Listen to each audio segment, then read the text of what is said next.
Welcome to Cinema Savants, your weekly dose of movie news, movie reviews, and the occasional rumor. With your hosts, Todd Vandenberg and Rob Steele. And coming up in this week's show, A Phoenix Rises, Barbarian discovers television and the best romantic movies of all time, according to us. And by us, I'm including Lee Vowell, who is with us again this week. But first, just to further complicate Todd's emotions, let's take a quick look at the Super Bowl commercials, which I thought, with the exception of one, were pretty much crap this year. What did you guys think? I thought a couple were quite funny, but yeah, overall, nothing major. I wasn't terribly impressed. I liked the second. I was telling Lee, I liked the second Tide ad with the Old Spice one, the "Get Off My Horse." After that, I was kind of Anything? Yeah, I thought it was. I thought it was a bad. Yeah, I thought it was a bad grouping as well. And kind of like I told you before the show, after watching all those Tide ads, I felt like I'd actually watched the Super Bowl mixed in with a Stranger Things show, because we saw the cop from Stranger Things so much on all those Tide ads. And it was like, is he in different ads? And then I realized, oh, these are all just Tide ads, because I wasn't watching them that closely, except for like the movie trailers and things like that. But yeah, I just some of them were just. The one with the Martin Luther King, what was it? Was it a Dodge Ram? Is that what it was? Yeah, something. Yeah, it was a Dodge ad. I thought that was extremely poor taste. Yeah, that was talk about being tone deaf. I was watching that, and it's like, this is nice that they're showing this, but they're doing this to sell trucks. Are you kidding me? What the hell? There are other things you can use that speech for. Trucks are not one of them. Yeah, it's just. That was a holy, what moment. It's like, you've got to be kidding. Yeah. I think that's the way a lot of people felt. Yeah, and I thought the commercial was going somewhere. Like, oh, this is going to have a good. And it's like, oh, trucks for white guys. And I'm glad we can have I'm glad this took place in February. It was awful. Well, yeah, except not. Yeah, it really was awful. What did you guys think about the trailers, though?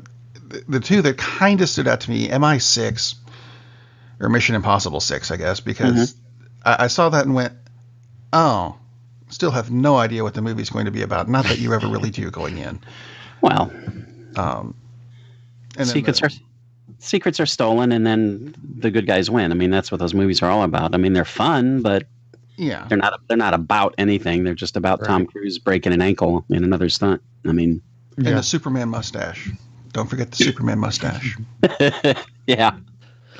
Which I have. Yeah, I felt the same way. I felt the same way about that trailer. It was, and you're both right, because I don't know what it's about, and it's, I'm not going in to think, oh, this is going to be some intellectual thing. Yeah, it's going to be, this is going to be fairly mindless entertainment, and I feel like they do a good job with the Mission Impossible films. But yeah, I thought the first half of the trailer I thought was better than the second half, and the second half it was just like, now we're going to show a fight scene for 45 minutes of the second half of the trailer. Yeah. I mean, Ghost Protocol was really good. Actually seemed to have a little more going on than what they usually do, probably because Brad Bird was the director and actually had some direction. But even that, it's just kind of, I really couldn't tell you much about it other than, oh, look, there's Jeremy Renner for the first time. I mean, they're fun. They're great. I'm not knocking them, but they don't really stay with you. I mean, they're absolute popcorn movies. Like you said, Lee, I mean, they're really well done for what they are, but yeah, who cares? I mean, they could show the trailer from any one of the now 6 and you would have no idea that it wasn't the first or the third or whatever, except for who's cast and how old Tom Cruise looks. Even then, he's still in better shape than I am. Right. I mean, hell yeah. Oh, yeah. I'm not going to argue that either. What did you think of the Solo trailer? Or I guess it was the teaser and the trailer came out later or whatever.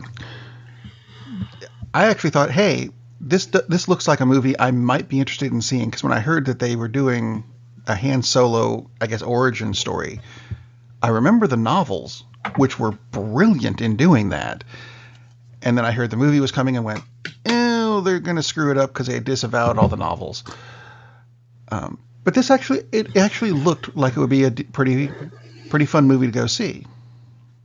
Yeah, I mean, to me it looks fun, but I don't know if they're going to be able to get over that huge obstacle they have is someone's playing. He's not playing Han Solo. He's playing Harrison Ford, right? As Han Solo. I mean, if it wasn't some iconic performance and it was an iconic character, two different things. That's going to be tough. And to me, from the teaser, it just kind of looks like, oh, I'm going to smirk the way it just doesn't have the right feel to me. I mean, and in just such a short, brief time, I mean, yeah, he can't really establish how he's playing the character, all the rest of it. But if it's just going to be a cheap impersonation, then it's going to suck. I mean, his performance, the movie might still be fun, but right. I actually like that they have Childish Gambino as Lando. I was just about to say, now that rocks. Yeah. That I'm looking forward to. I think he can save the movie. Yeah, Donald Glover Jr. of course is the same person, but it's and I like him in everything I've seen. And the guy who plays Han, I've only seen him. He was in Hell Caesar. Did you guys see that? I never did get around to watching that. Same here. He's the dumb guy, isn't he? In Hell Caesar. He's not one of dumb. The dumb guys. Yeah, I mean he's not dumb. He's just new. He's like fresh off the farm, basically. And he has this one really funny scene, actually, with Ray Fiennes, where Ray Fiennes is directing the film, and he's trying to tell him over and over how to say this line, and he never gets it right. It's funny the way they interact with each other, but he wasn't terrible in that. He also wasn't, he didn't really stand out, like, oh, man, this guy I can see as Han Solo. But, I mean, who could I really see as Han Solo? I mean, if they're gonna go that young, it's like that's tough. I don't know who it would be, right? And then, like you said, Todd, you run the risk of really just being Harrison Ford instead of Han Solo. So it'll be interesting. Ron Howard directing it, might be kind of cool. If he has fun with it, it might be kind of cool. Yeah, that's one good potential saving grace. Although it is kind of scary, is like the fact that he had to come in and take over and how much had to be reworked, and the fact that they've put off any kind of trailers or anything until this point also kind of makes it scary. So, I mean, not like we won't all go see it, obviously, and hopefully we all love it, but that's kind of dangerous territory. But like you said, I'm really looking forward I really hope they list him in the credits as Childish Gambino. I know they won't, but I mean, that would be awesome. That would make me happy. And he is great. He's excellent. Yeah. If you guys haven't seen Atlanta, it's really, really good. Yeah, I've seen a couple episodes of it. Well, did you see the other trailers that came out after the Super Bowl? Like, let's see, Venom had a trailer that he's not even in. No, I noticed that. Yeah, that doesn't really bother. I mean, do we really need to? I would rather see. I'm sorry, if you're casting Tom Hardy, I want to see Tom Hardy. I don't want to see some CGI creation that anybody could be. I mean, that doesn't mean anything. I'm not particularly upset that Venom is not in the Venom trailer. I know what Venom looks like. I don't need to see him to sell me to go see the movie. I mean, unless the CGI is so awful you don't want to show it, which it's Sony, so that won't be the case. The plot could be terrible because it's Sony, but again, Marvel's helping them out, so it should be good. I'm totally down with Tom Hardy as Eddie Brock / Venom. That's very cool. And I'm really glad they're going with the anti-hero version as opposed to just the straight up villain. So the trailer, I don't care. I know I'm going to see Venom in the movie. I don't need to see him in a trailer. It's not like they have to prove to me Venom is in a Venom movie. So I think it's kind of crazy that there's all this uproar about Venom wasn't in it. It's like, well, okay, you're right. It's not the Venom movie. It's just that movie where he's talking on the phone the entire time in the car. That's what this movie is. Which I can't think of the name of the movie, but that's a great movie. It makes me sad I can't think of it. But anyway, yeah, I don't care that Venom, the character's not in it. It's CGI. Who cares? You know what it's going to look like. Actually, you said the CGI thing, which brings me to the Deadpool trailer, which had a good jab at the people who do the CGI with Cable showing up with the unfinished CGI arm. and having to cut to somewhere else where Deadpool screws around for a while. Oh, they finished the CGI. Let's go back to the actual trailer. I'll give him that. That was funny. I'm still kind of up in the air because I still don't think he looks that much like Cable, even with the finished CGI. He's not wide enough, but that's just me. Wow. Well, who would be wide enough to play Cable, though? I don't know. They have to crack his ribs to make him wide enough to. That's probably true. Yeah, that trailer was hilarious. I love that trailer, and I hope he is playing with action figures of himself and Cable in the movie. That would be great. That's what I thought too. That would be awesome. And there's no reason for him not to, because the movies are so out of the box, over the top, off the chain, inside the hook. I don't know what the other phrase is, but yeah. That trailer totally sold me. Inside the hook. Inside the hook. That actually kind of goes to the next bit, where DC is going to have their version of Deadpool, who's actually an older character. Mm-hmm. Lobo is going to be getting a film directed by Michael Bay. Oh, good. Lens flares for everyone. I know. I know. I was looking back at Michael Bay's directorial resume, and from like 89 to 95, he was doing music videos from like Aerosmith and Tina Turner, and I thought, oh, maybe that's why I don't care for his movies as much, until I got to the the Divinals I Touch Myself, which kind of made up for all the other videos he did. But okay, so Lobo getting a movie. First off, that's got to be R2, because that's the Lobo's books. I remember back when I collected comics, going into the comic shop and going, "Ooh, Lobo, are you over 18? You have to be to buy that comic." I'm like, "Oh crap, really?" So it kind of has to be, I would think. I don't know if it's going to be mixed in with what they consider the DC universe. You guys interested in seeing a Lobo movie? Not directed by Michael Bay. Yeah, and I was going to say not particularly. And at first I was like, "Oh, that sounds cool." And then it's Michael Bay, and it's like, "Oh, geez, that's not a good thing." He lights his cigars with lens flares. And how many explosions can we cram into this movie? I mean, just no thanks. Well, that goes to the other DC movie news that came out this week. The Joker origin film. It's not Jared Leto anymore. It's Joaquin Phoenix, who looks more like the Riddler to me, but whatever. Well, Joaquin Phoenix is very cool, and anything over Jared Leto, over his performance in Suicide Squad, not over Jared Leto, but over the way he played Joker, is an upgrade. But yeah, I don't really particularly care for Jared Leto as the Joker. I watched a little bit more of Altered Carbon, and one of my favorite character actors pops up, and I was thinking, this is the guy who should play Joker, Matt Frewer. Oh yes, especially if they are still doing Ben Affleck someday in the distant future, like in 2,000 years, he's playing Batman, so they can have an older Joker. Oh my God, he would be awesome. And his character, this is kind of manic. Imagine Matt Frewer playing a manic character, but I think no, don't. Let's not have Joaquin Phoenix play him. And if it's an origin film, yeah, okay, Matt Frewer's too old, whatever. But please let this guy play the Joker. I mean, if we're not going to have Mark Hamill, because they're never going to give us that, the bastards. But Matt Frewer would be great. Actually, I just looked him up. I didn't. For some reason, I was thinking Matt Frewer was older than. He's just 60. The last several times I've seen him, he's looked. How to say this nicely? Older. Older, yeah. I think Phoenix works well with the Joker. I mean, because he has that kind of a vibe where it's like he's not altogether there sometimes. I mean, and I know the whole thing with where he was acting, quote unquote, acting for 2 years while they were making the Casey Affleck thing. Right.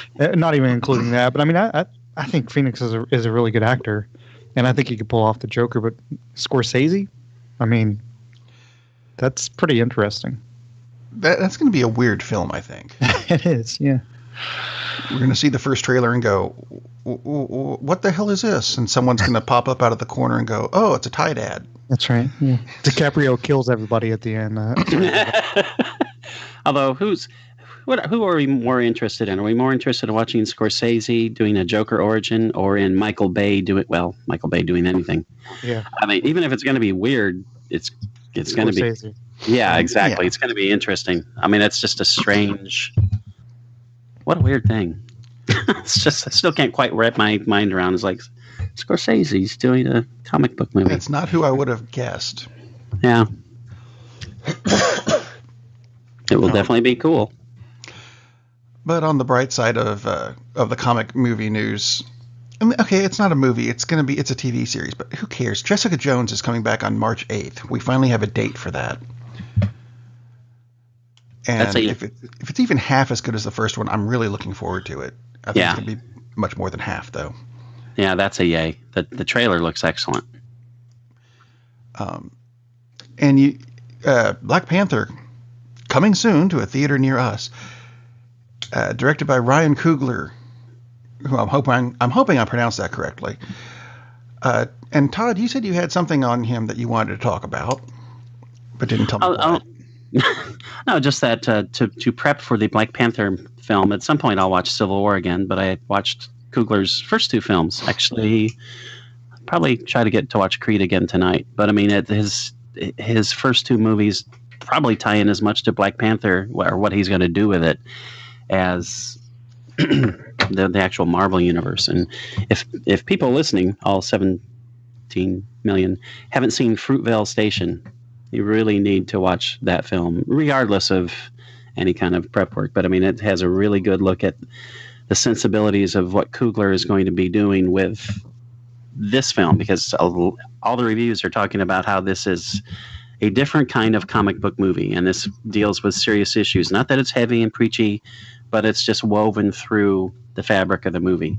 And both Fruitvale Station and Creed, both definitely, obviously, about the experience of people with more melanin than the rulers of this country.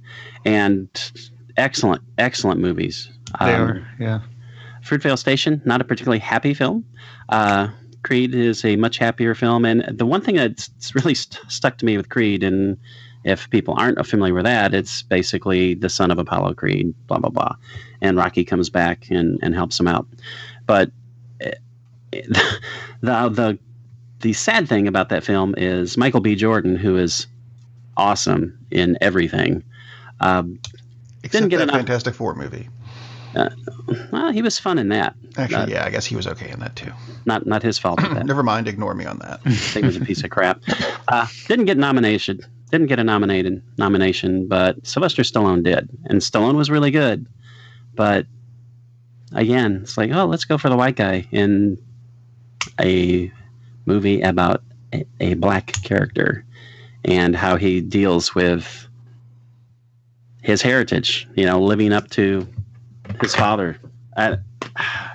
Just kind of, that pissed me off at the time. But Michael B. Jordan, I mean, this is the third film he's playing the lead villain in Black Panther, and this is the third time he's collaborating with Coogler. So we're just talking about Scorsese. I mean, to me, this is like the new Scorsese / De Niro / DiCaprio, since that's the replacement. Because, I mean, based on Fruitvale Station and Creed, this movie is going to be excellent. And I don't mean excellent for a comic book movie. I mean excellent. Like, oh, this may be nominated for an Oscar.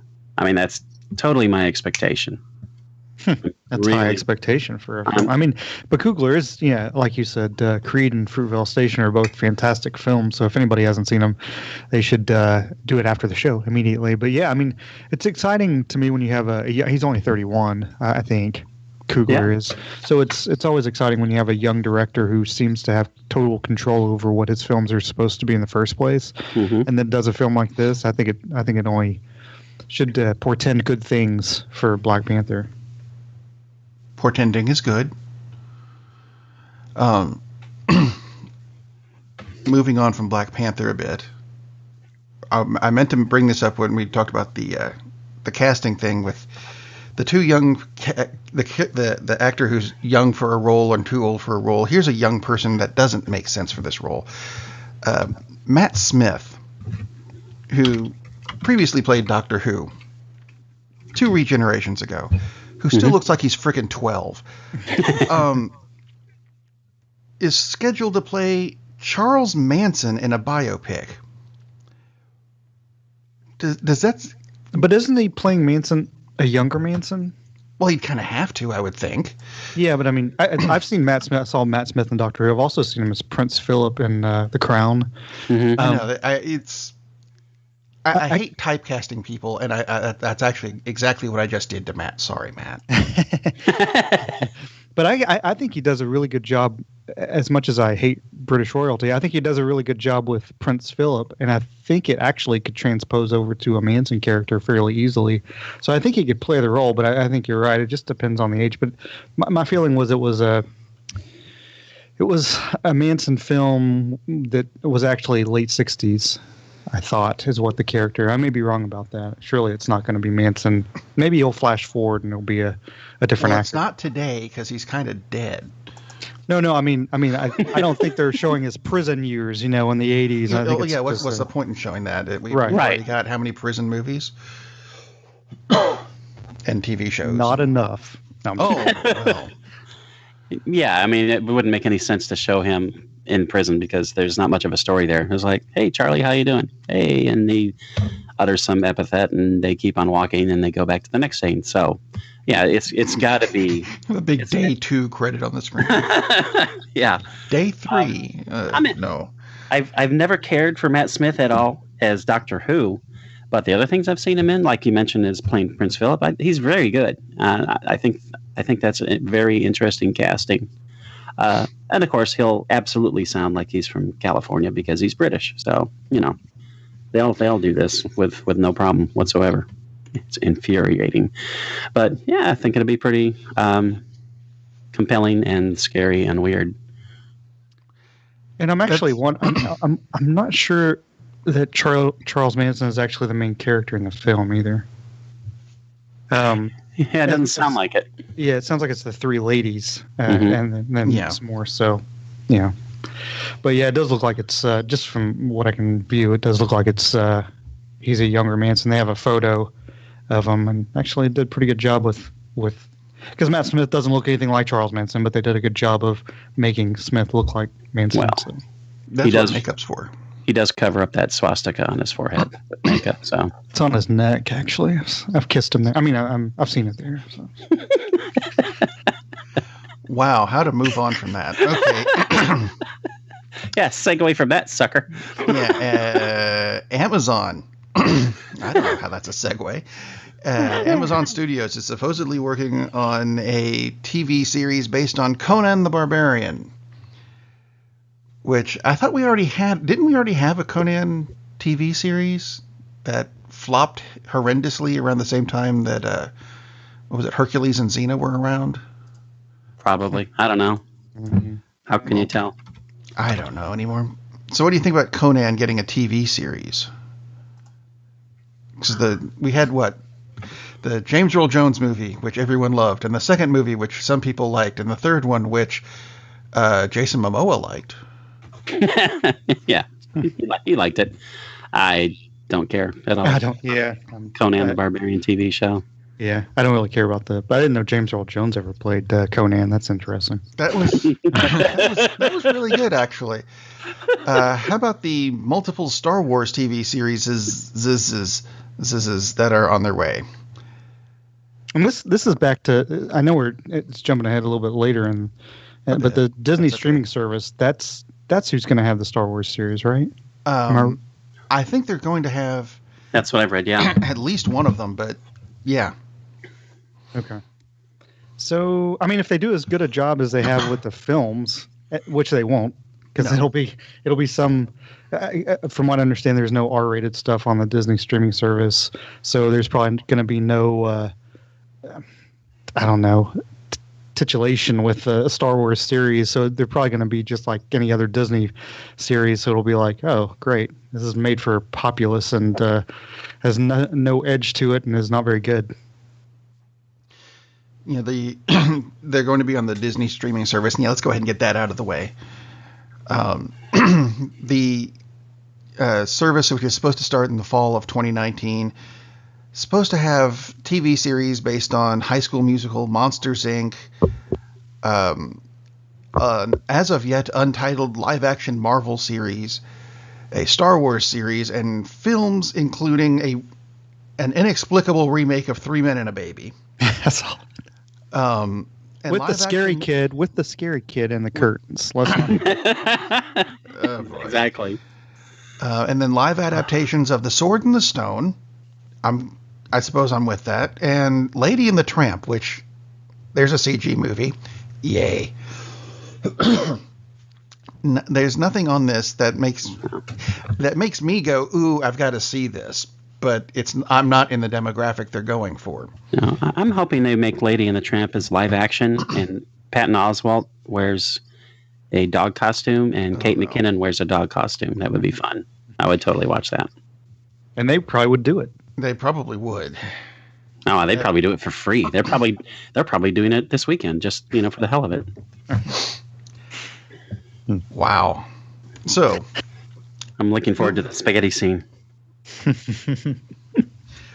Moving on from Disney, but keeping with the remakes thing, Desilu Studios has announced that they're doing a big budget version of the miniseries V. But it's being done with the original creator Kenneth Johnson writing the script. And he said he's finally going to be able to do the cinematic. It's going to be a trilogy because you can't cram 6 hours of miniseries into a 2-hour movie unless you're making an X-Men film. But he says he's finally making this trilogy in a way that will be able to tell the whole story the way I originally envisioned it. Which, admittedly, you couldn't have done a whole lot with something like this back in the 80s, but yeah, they did a pretty good job, I thought, back then, considering.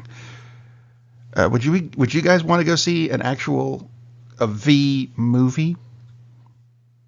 Well, I would not. Sorry to interrupt you. I would not. Yeah, I'm not gonna go do that. I mean, if it was on a streaming service, since we've been talking about streaming services, I might watch it, but I wasn't that huge a fan of the original show. I mean, it was well done, but just didn't do that much for me. I was hoping that this was going to be a relaunch of I Love Lucy. That was the big news. With Patton Oswalt as Lucy. I would totally watch that. With big ears. Actually, Oswald would make a good Desi. He would. He would. Oh, boy. Okay, so speaking of streaming services and remakes of stuff, there was a movie that I saw not too long ago that critics are hating, but there's a growing number of people who absolutely love it. Even though I watched it and can't bring myself to have that much of an opinion. It's a movie called Bright, which is on Netflix. Watch it after the show. Wait till we're done. It really is. It's a remake of an 80s movie. They just tweaked it a bit. It's Alien Nation. Yeah. If you remember that movie. Only there's no aliens. It's magic stuff. Will Smith, who I'm trying to figure out how they got Will Smith into this movie, plays a cop in L.A. whose partner is the first orc cop. Ooh, look, a parallel. So there's orcs and elves and fairies and centaurs and dragons, etc., etc. They're spliced in throughout the movie. Premise basically is that magic is outlawed, and if it pops up, it's tracked down by a federal agency headed by someone who looks like Elrond, but different. And Will Smith and his partner, Nick the Orc, because there's a great name for you, get involved because they find someone, a runaway elf who has stolen a wand from the bad guys. And boy, does this sound like it needs to be a bad animated Disney movie at this point. But it's not. She stole the wand from the bad guys who want to resurrect the evil lord, who we get no information on, who could only be defeated 2,000 years ago by a combined might of all the races. Yeah, that's a Disney movie. Except for the fact that the society in this movie is just as dysfunctional as the one we have now. Racism, go figure, it's a big deal, only instead of skin color, it's actual races. Because elves don't like humans or orcs, and orcs don't like anybody, including themselves, apparently. I'm not going to do any spoilers for this movie because you can stream it and make your own opinion, but did I think it was good? It seemed like an episode of the Alien Nation TV series. So I'll be honest, I wasn't terribly impressed. It was a good story. It was not terribly riveting, though. It was well-paced, but at the same time, it felt slow. It's one of those movies you watch and go, did I like this? I can't really tell which I think is why the critics hate it. Because you can't tell whether, are we moving forward with the storyline? No, wait, we've stepped back where are we going? I don't understand. So I give the entire movie a, whatever. That's my rating for the movie. I kept trying to come up with an opinion during this, and I can't have one.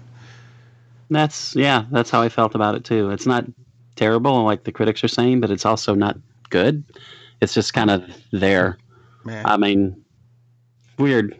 I mean, for them to have spent that much money, $90 million apparently to make this, and it's just kind of, But it got people, from all the reports, it got people to sign up for Netflix, and that's what they wanted. So, there you go. Mission accomplished. Yeah, sure. So, I don't know. There was another streaming movie that I believe you mentioned that you watched this week, Todd. I did. I think it was streaming. Another Netflix thing, and this one ties in with the Super Bowl ads, because we saw the ad for Cloverfield Paradox. And they've been talking about this movie for a few months. J.J. Abrams is attached to it as producer.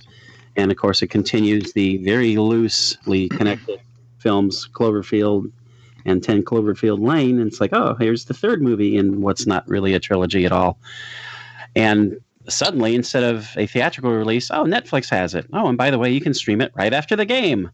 Which, of course, I sure as hell didn't, because it was way too late. But I did watch it later in the week. West Coast people can stream it. There you go. I liked it more than I liked Bright, tied with the other Netflix big streaming film. I'm glad it was on Netflix as opposed to going to see it at the theater. If I'd seen it at the theater, I probably would have been disappointed. And again, because as Cloverfield Lane, it had very little tie-in to Cloverfield, because it was a different movie until they were halfway through and said, let's make this a Cloverfield movie. This was originally called God Particle. There's no tie-in whatsoever to Cloverfield. It's people that are trying to start this linear accelerator on a space station to create a power source, because Earth is just going to hell because there's not enough energy and the economies are collapsing everywhere. They managed to go into a parallel dimension where Earth is in really terrible shape, not just bad like they were in, and they're trying to get back and blah, blah, blah. And at the end, it does tie into Cloverfield, finally. It's an inserted scene, probably cost them $1.5 million to make or something, lasts maybe 15 seconds. It's like, that's why it's a Cloverfield. So it really has nothing to do with the Cloverfield universe, except for this little thing they threw in at the end. It's a good movie, definitely worth streaming, because you're already paying the money for Netflix, so go ahead and watch it. It's also being ripped by critics quite a bit. I don't think it's a bad movie at all. But again, it's just kind of a popcorn movie. It has a really good cast, and it's just one of these situations where you probably needed a little bit more coherent plot. That's the main problem with it. But it's entertaining. It's I enjoyed it more than I enjoyed Passengers, and I did pay money to go see Passengers. So another big science fiction flick. Yeah. So if you already have Netflix, by all means watch Cloverfield Paradox. Do not sign up for Netflix to watch either Bright or Cloverfield Paradox, because then you will feel like you've wasted your money. Just watch one of the other hundreds of things that are on Netflix that are worth watching. You didn't need MoviePass to see it then? Did not need MoviePass. Can I mention something about MoviePass briefly? That was my segue. Thanks. Every week there's at least one story, if not two, about you better watch out about MoviePass, and this is going to fail, and there are virtually no positive stories about MoviePass, and the only thing I can figure out, the only reason for this is that AMC must be planting these stories, because AMC, well known at this point, doesn't like MoviePass, because when it fails, according to AMC theaters, not the channel, then people will be upset, and because now they have to pay full price for their tickets, and they're not used to that, which is a pretty stupid concept. And there was an article talking about, well, here's the problem with MoviePass. You can't go see IMAX films. You can't buy movies ahead of time, blah, blah, blah. It's like, okay. And is there some problem with actually having to walk up to a movie theater, which most people do, and hand them the credit card and pay for the damn movie, which you've paid for, $9.95. In a lot of cases, one movie a month, you're saving money. And if you watch two, you've saved a ton of money. You can literally watch one movie a month. Oh, you can't see the same movie twice on that. One movie a day for a month. One movie a day. Yeah, sorry. One movie a day for a month. 30 movies, or 31, or in one case, 28. That's a lot of movies. And for people to write articles is like, well, you can't see an IMAX film with it. Well, gee, so sorry. Then pay the extra money if you want to see the freaking IMAX movie.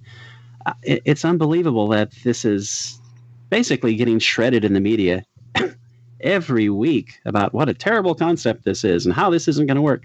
Seems to be working. Mm-hmm. And the only possible downfall is if you pay for an entire year's subscription, which you do not have to do, saves you a little more money if you do, and then it goes belly up, and okay, then you've lost the balance. But honestly, all you have to do is see 10 movies in the first month that you've had it. You're still ahead of the game. So who cares if the thing fails? It's just mind-boggling that it's like, oh, MoviePass bad. Yeah, it's really terrible to pay $10 a month and see 30 movies if you want to. I just don't get this, other than the fact that AMC must be behind it. No, and MoviePass decided, is like, okay, well, it's not going to work at these 10 AMC films theaters.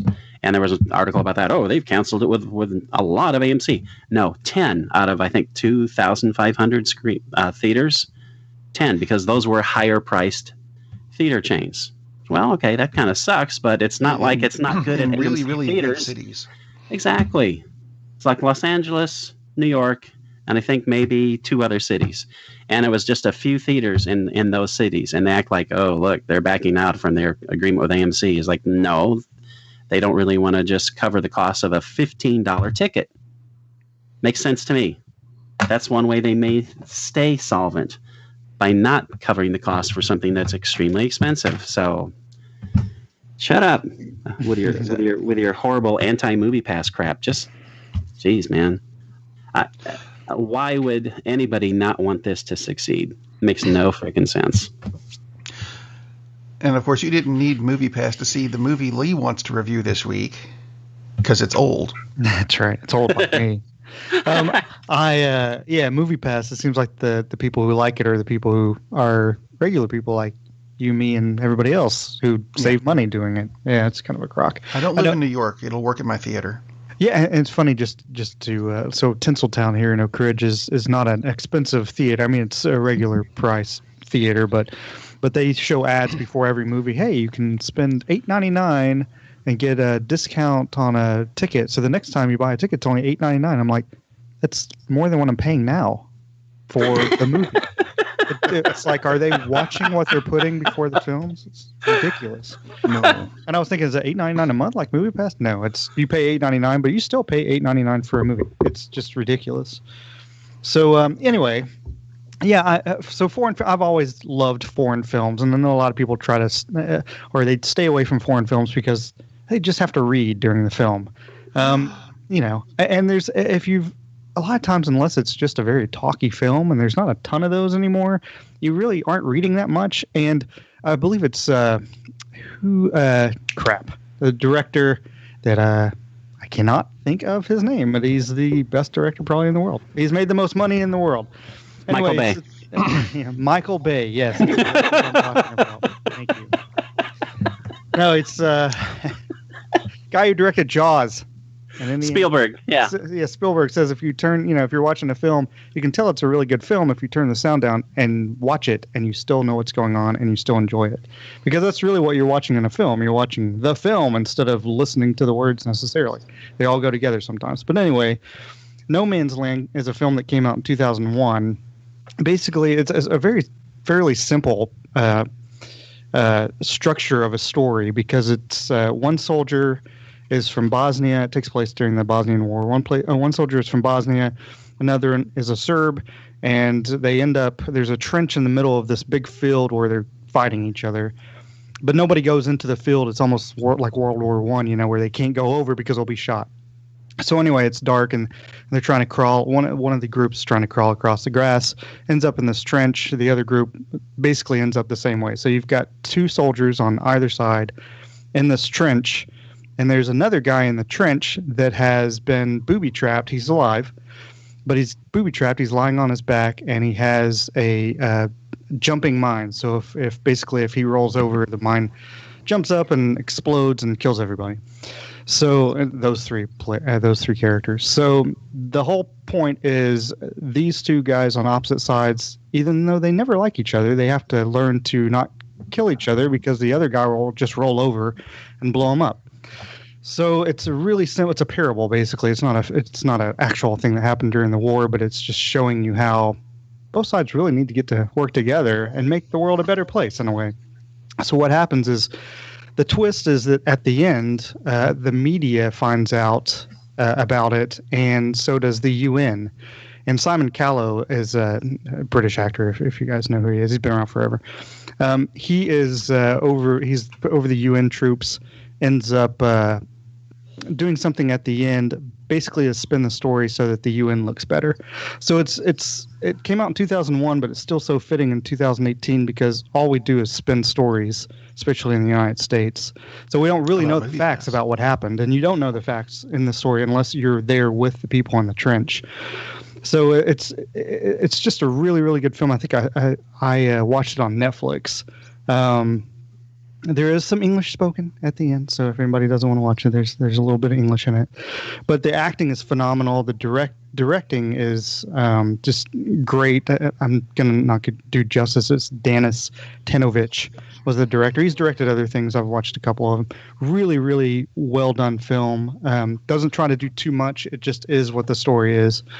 Definitely worth watching No Man's Land. But it made me think. No Man's Land won it in 2001. Another horrible film won it Best Foreign Language Film Oscar in 2000 called Crouching Tiger, Hidden Dragon. The same year No Man's Land won it, Amelie was nominated and didn't win because No Man's Land won. Life is Beautiful won 2 years before that. And there are great foreign films made every year that people are not watching. And so if anybody just has nothing else to do, watch a foreign language film. Look into it. Hey, was this one well reviewed? Yes. Then I'll take a chance and watch it because what we get from foreign language films to me are a different point of view of directing and filmmaking. Exactly. We get shut up in our little Hollywood world here, and we have to fight for films like Lady Bird, for instance, or Three Billboards. And there's so many films made every year in the world that are worth watching. It's people should watch more foreign films. Basically, is what I'm saying. I'll agree. Agreed. And that's exactly what I was thinking when you were saying is just you get the different viewpoint. And that's more than ever, it's valuable to look at things from different perspectives. Or it should be. And unfortunately, the people who should often won't. But yeah. If your skin is orange, you have trouble understanding those letters on the bottom of the screen. It's because the capitalization is not correct. That's the problem. Yeah. It's longer than a tweet. I don't understand. So, yeah, there's that. And one of the things, this is not a segue in the slightest. One of the other things we were going to talk about during this show, and I want to do this because Lee says he has to leave soon. So we're going to do this before Lee leaves. It's since Valentine's Day is coming. I believe it was phrased as, what is the most romantic film of all time? Is that what we wanted to talk about? or just best Valentine's film or date film. I don't know. Something like that. All of the above. Ah, got it. So we're going to do a top 3 for each of us, starting with Lee, since he says he wants to leave soon. Something about a lunch date. I do have 3, and basically the first one revolves around the character Poop in the Emoji film. No idea Patrick Stewart did that because I'll never watch that film. But no, I have 3, and so my 3, I have Love Actually, which is a good Christmas film, but I really just like the story as well. Say Anything, which of course is the classic John Cusack holding the boombox over his head, and then Before Sunrise, the first of the trilogy so far. There's probably gonna be another one in 5 years or so, but yeah, just the interaction with Ethan Hawke and Julie Delpy. It's really, really well done. It's a great film, and just the whole Richard Linklater does a phenomenal job directing that film. I did have one for, there's parents out there kind of like me today, but there's a lot of parents out there maybe they don't have a significant other, and they're home with their kid, and their kid is like, oh, that's my Valentine. You're my Valentine. It's not a romantic thing, but still, you have my heart kind of thing. Yeah, you should watch Chaplin's The Kid. It's a really good film if you have a child there with you, because it's just about, if you guys haven't seen Chaplin's The Kid. I know you probably have, but anybody out there listening haven't seen it. Once you see it, you'll be like, oh, that's what he's talking about. So. It is lovely indeed. Agreed. And now go enjoy your luncheon, sir. Thank you, and go Hawks. Wow, that's a little premature, but okay. I'm so sad he didn't mention Ironweed. I was sure he was going to go that route. I thought it was Ironweed. Yeah. That's what he was smoking before the. No. Never mind. That totally makes sense. I'm kind of irritated that Lee went with Say Anything, because I really don't want to put that on my list now, and I was really leaning towards that. But I mean, there's so many, so I won't go with that route. Okay. I'll go with Notorious, which is a spy thriller with Cary Grant and Ingrid Bergman, which is also really a romance.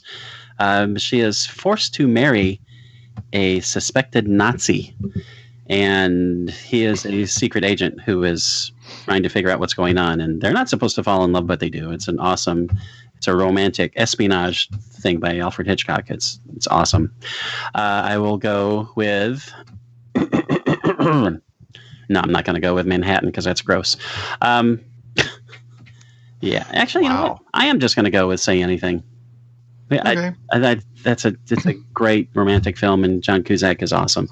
And for my number 1, I'll go with Casablanca. Ooh. Which has many romances going on, including the bromance at the very end. So Casablanca to me is a great romantic film because it's the unrequited romance, and it's about sacrifice and all those wonderful things. So totally dig one of my favorite films ever, easily. See, my list is very strange because I got my wife to help me with it, because romance movies are not my thing. Have you seen any of these films, Rob? I have seen all 3 of these films, okay, and I picked these I picked 2 of them because I liked them, and the third one is my wife's favorite film. Oh, excellent. For me, I put Some Kind of Wonderful. Yeah.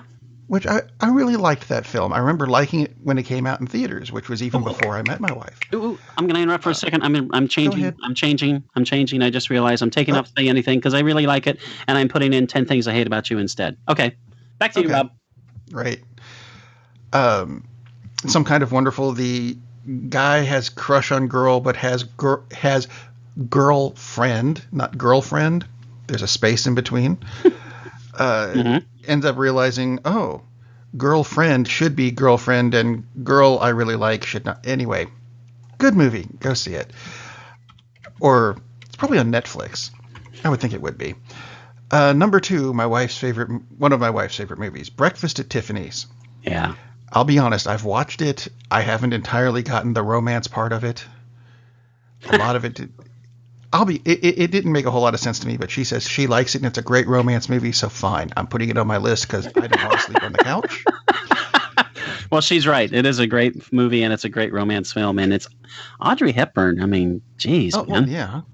There you Well, go. I'm not saying she's not great to look at. I'm just Oh, she's wonderful. Anyway, yes. was. Number one, and a lot of people are going to go, this is not a romance movie. It's a romance movie. Lady Hawk. That's totally a romance movie. I know. See, a lot of people have looked at it and gone, he's wearing armor and has a sword, and she turns into a bird, and Matthew Broderick is there being Matthew Broderick when he was really, really funny. And really, hey, it's really a young. romance movie, damn it. It's Lovers separated because a priest said ooga booga or whatever he said to put the curse on them. Yes, that was a great movie. Had a weird soundtrack, but it was a great movie. Well, of course, You- had a weird. I don't think Alan Parsons when I think Dungeons and Dragons, although I probably should, I suppose. If it's made in the 80s, it's pretty much going to have a weird soundtrack. I mean, It's going to have a weird soundtrack, but it was a great movie. it So is. That's You should pick at least 3 of those and go and watch them with your significant other. So there.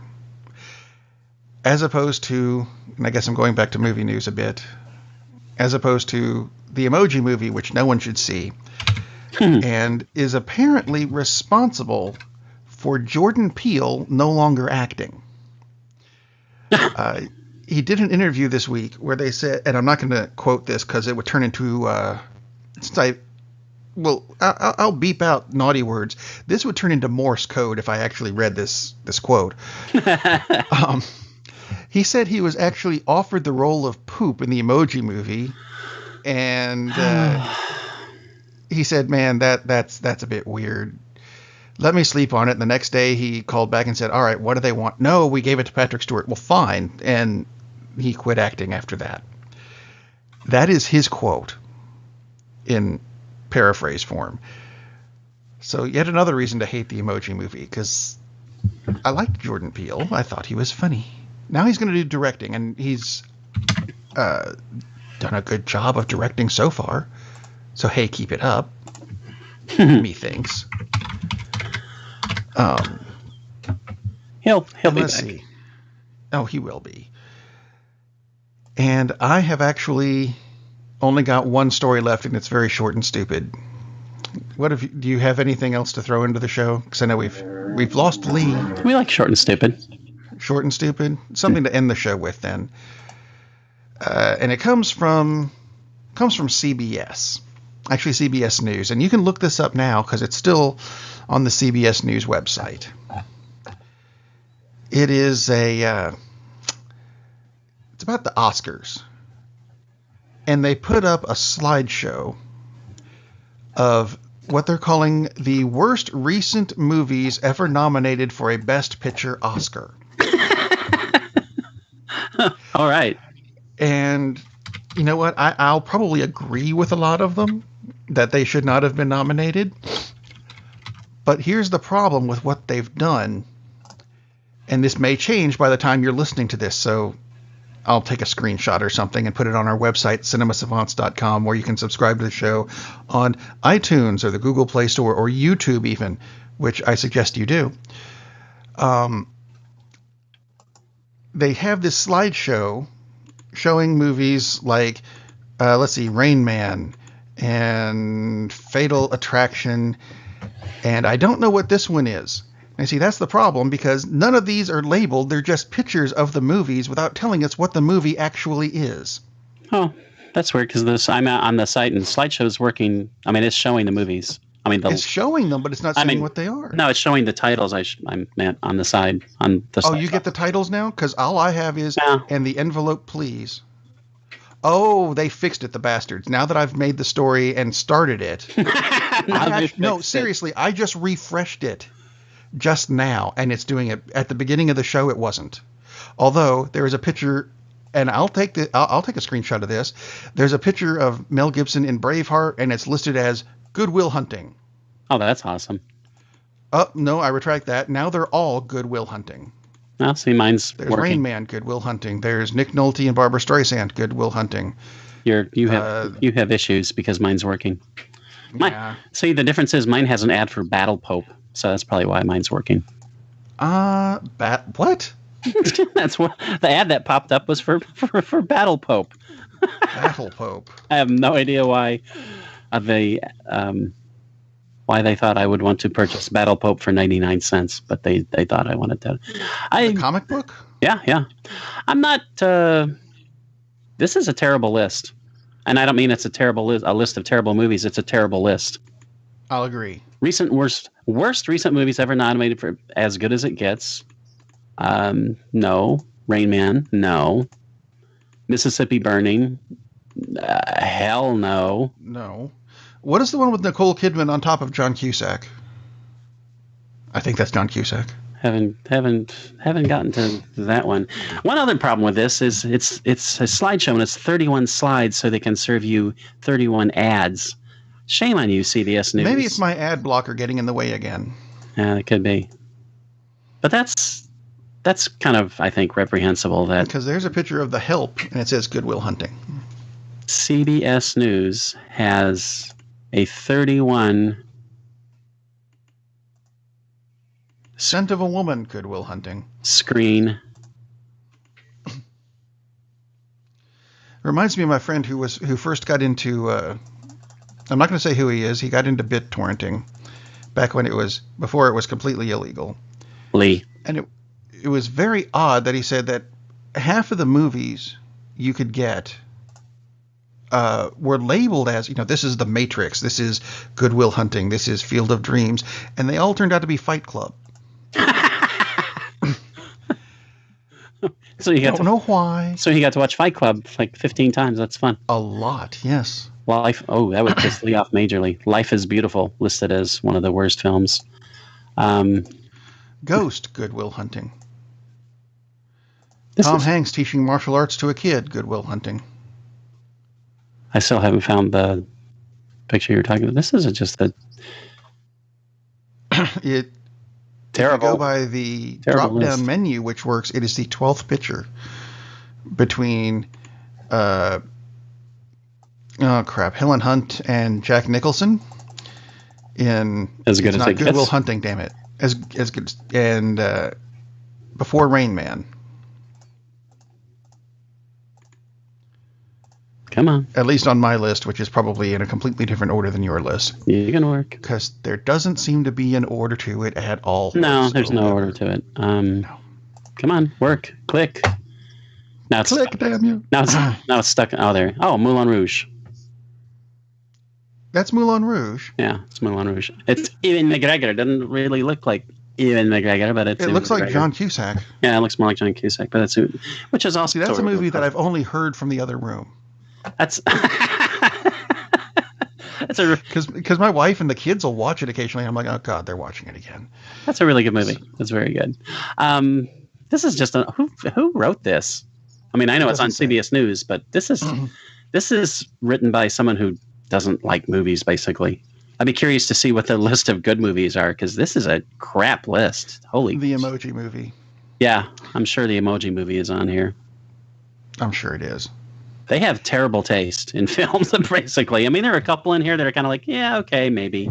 But for the most part, whoever wrote the article, worst movies ever nominated for a Best Picture Oscar on CBS News, you are a moron. Holy crap. And if this was a team effort, you all are terrible. You should never write about movies ever again, because your taste in movies sucks. Holy God. Which, yeah. CBS News is good for some things. This is probably not one of them.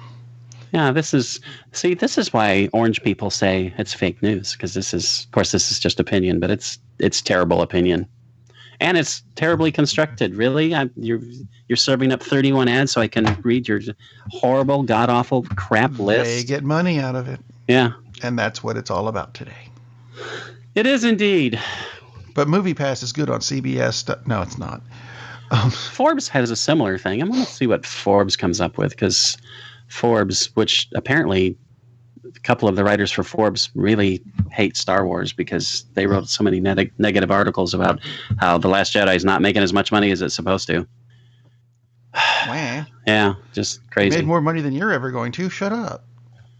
This is worst Oscar-nominated Hollywood movies to date. Okay, well, this is not even fair. They have Suicide Squad. Well, yeah, it was. Yeah, but it was nominated for what? Margot Robbie's hair. Yeah, I mean, and the Phantom Menace. Oh, visual effects. It's like, let's have some serious nominations, okay? Say what you want about the Phantom Menace and how the story was not good and everything, and you got to give it the visual effects. Yeah, because they really were good. Even Jar Jar was done spectacularly for its time. It looks a bit dated now. The character was hideous. This is also, this isn't a bad list because these are bad movies, but it's also kind of pointless. So, okay, like Norbit, which I barely remember coming out. It was nominated for makeup and hairstyling. Eddie Murphy is exactly. 5,000 people? Yeah, exactly. And it was nominated for makeup and hairstyling. Well, he played like 9 million characters, so of course it should have been nominated for that. Not all of them were recognizable as him. There's no point in this list. It's like, yeah, this is a list of bad movies that happened to be nominated. 50 Shades of Grey. Oh, got a nomination for original song. For most original grayness. But in Forbes' defense, it's 2 screens. It's not 30, or actually in this case it would be 10 because it's 10 films. So not exactly a great article, but at least it's on 2 pages. It's a start, I suppose. Of course, with my ad blocker, it says, no, you can't look at this page because you won't let us put ads on your... Yeah, that's right. I won't because I don't want to see them. What? Transformers Revenge of the Fallen was one of the worst? Yeah, it was. Now here's another one on Business Insider. Funny how so many business magazines are doing a lot of articles on films that are not about the business aspect. Worst movies that actually won Oscars, same kind of thing. Harry and the Hendersons, one for best makeup. Okay, if you say the makeup was bad, then this article makes sense. But that's not what it's about. The only person in that movie who had makeup was Harry. Mm-hmm. How the Grinch Stole Christmas. Who was the same guy who played the Predator, by the way. Right. How the Grinch Stole Christmas, Jim Carrey, best makeup.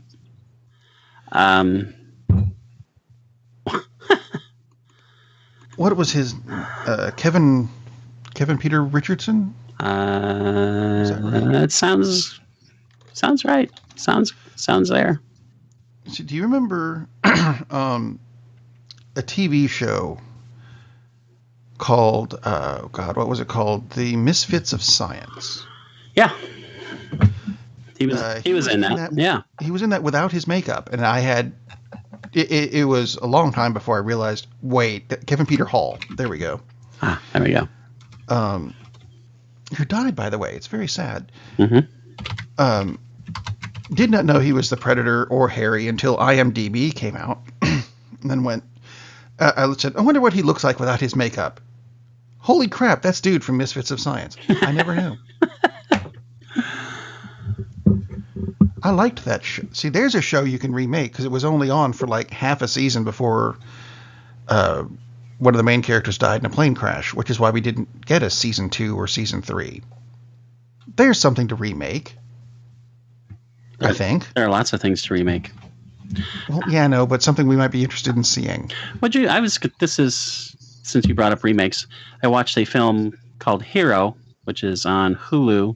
Sam Elliott as an aging Western actor and just kind of how his life is going. It's really good. I'm not really going to do a review, but it made me think as like, I think they do so many remakes, and it just kind of struck me because he's this Western actor in Western films. Why haven't they remade Silverado? And actually, instead of remaking it, I would like them to do Return to Silverado, because those guys are still around and kicking. I think it would be interesting to see what's happened to those characters. And that's a cult favorite. I mean, and they're all, I mean, here we are, it's 30 odd years later. I think it would be cool to see what's happened to these guys, because the 4 leads, spoiler alert, they're all there at the end of the film. Some of the bad guys aren't, which is sad because it would be fun to see some of those guys again. But that would be really cool. And okay, gosh, I cannot think of name of the actor who plays the villain, the lead villain. I know he's passed Silverado. in Silverado. I know he's passed away, so he can't be in it. But Ed Harris would be a great villain in that, and he's done westerns anyway. He'd be fine as a hero too. And Sam Elliott was not in it, but Sam Elliott should be in it. That would be awesome. I forgot John Cleese was in that. Yeah, John Cleese, Jeff Goldblum. But I don't know if they could have. Well, they should be able to afford to do it because none of these guys are commanding high dollars anymore. Not at this point in their careers. And Kevin Costner can direct the damn thing.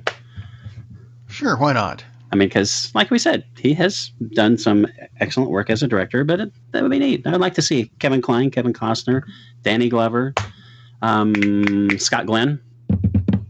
Yeah. I'm pretty sure they're all still working. It seems like they would have fun. I think it would be an interesting thing to revisit to see what has gone on with them, and they can go out and fight injustice as they did in the first one 30 years later. Instead of these endless remakes, reboots about things no one gives a damn about. I mean, those were interesting characters. And all of them, I think, would give some really interesting twists on what it's like to be 30 years older and at that point. And they can cheat with the timeline a little bit. It doesn't have to be 30 years after the story takes place. It doesn't. It's been 30 years exactly, therefore it must be. No, it doesn't. Yeah, exactly. But that'll work. I thought that would be kind of cool. But they definitely need Sam Elliott to come in as like... I don't know if people would buy him as the villain. He'd be awesome, but I don't know if people would buy him as the villain. But I'll buy it. But he needs to be in it. That would be so cool. Well, one other thing that they are going to be remaking is this show next week. And that'll be us doing it. Excellent. But it'll be different, and it's not a sequel. It's just another episode. No, we should do a reboot. We should do the same show, talk about the same stuff. We're going to do the whole show only without Lee. We'll recast Lee with Ted. I think there'll be some contract disputes coming up with that. We'll see what happens. If you want to find out what happens, tune in next week to another episode of Cinema Savants, available at cinemasavants.com, iTunes, the Google Play Store, and anywhere you find podcasts. And we'll see you next week. Captain, we're losing power in the warp engines. I think we should be leaving now. I'm going to go home and sleep with my wife. And on that unusually harmonious bombshell, it is time to end. I am very disappointed! Man, we have a weird job. It's shameful, but, it's a living. And like that, he's gone. Darn, that's the end. That's the end. That's the end. That's the end. That's the